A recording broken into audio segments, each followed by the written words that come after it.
La station de radio la plus touchée, c'est la radio-télédiffusion Jacques Mélienne qui est complètement détruite.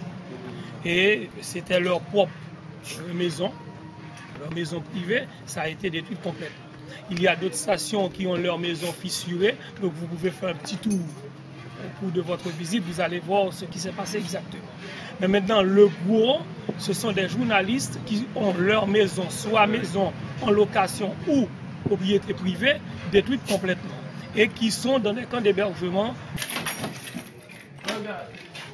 Ici, rentrez, montrez-moi. Ok, d'accord. Vous voyez? Là, c'était multi-fonctionnel.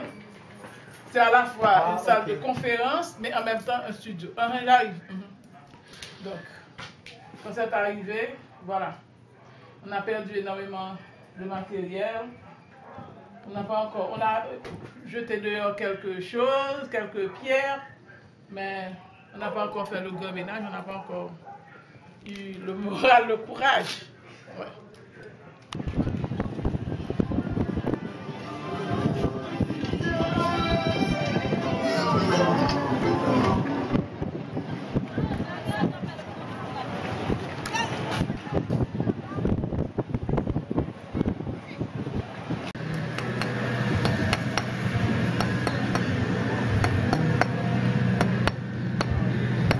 Donc Joachim, une petite question. Donc là, vous construisez un studio donc là, depuis le séisme, vous faites donc toutes les émissions dehors. Depuis le 14 janvier, on a transféré notre studio de mise en ordre sur la cour. Depuis là, on réalise la majorité des émissions sur la cour. Vous émettez à peu près combien d'heures par jour par rapport à la programmation d'avant le séisme? Par rapport, on fonctionne de 6 h du matin, des fois on arrive à minuit. Ça peut arriver qu'on n'a pas assez de carburant, on termine à 10 h. Mais de 6 h à minuit, en grande partie. Vous avez réussi à reprendre, juste après le séisme, vous émettiez combien de temps à peu près par jour? Oui, depuis le séisme, on émet de 6 h à minuit. Ah oui, donc ça n'a pas trop changé sur la programmation. Non, avant, oui, ça a changé. Ah oui. Avant, on émettait 24 h sur 24. 24 heures sur 24. Oui. Et donc là, tes derniers papiers, c'était sur quoi plutôt? J'ai fait un petit peu de social, je suis allée dans les hôpitaux, à l'hôpital général pour voir ce qui se passait parce qu'il y avait beaucoup d'amputations. Là, on m'a dit le dernier bilan, on était à 8000 amputations selon le secrétaire d'État à l'intégration des handicapés. J'ai fait un papier également à l'ambassade américaine. C'est les Américains qui coordonnent l'aide en général. Donc. Tu arrives à travailler normalement ou c'est compliqué, peut-être des transports, de contacter les gens? Non. Au début c'était un peu difficile parce qu'il y avait pas de carburant, mais non, ça va maintenant. Ça va, on a un chauffeur, on a tout. Et votre radio est totalement opérationnelle? Ouais, totalement opérationnelle. Vous n'avez pas trop de problèmes de générateur, de batterie Oui, avant, oui. Dans ça, il faut voir tout ça avec le directeur de la radio. Mais je pense que d'après ce qu'il a dit, de manière exhaustive, moi je dis qu'ils sont à peu près, ils ont des pertes, des dommages qui peut-être se chiffrent à 30 000 $ américains, tout ça. Pour Radio Métropole? Radio Métropole. Mais je sais pas encore, c'est pas encore un bilan définitif, je sais pas trop, je suis pas dans la cuisine, tout ça. Mais par rapport à d'autres radios, d'autres médias, on a été un petit peu épargnés. C'est bon. D'accord. Et là, dernièrement, tu as traité de quoi? Disons, avant le tremblement de terre, c'était quoi tes sujets? Comme je l'ai dit, essentiellement les élections.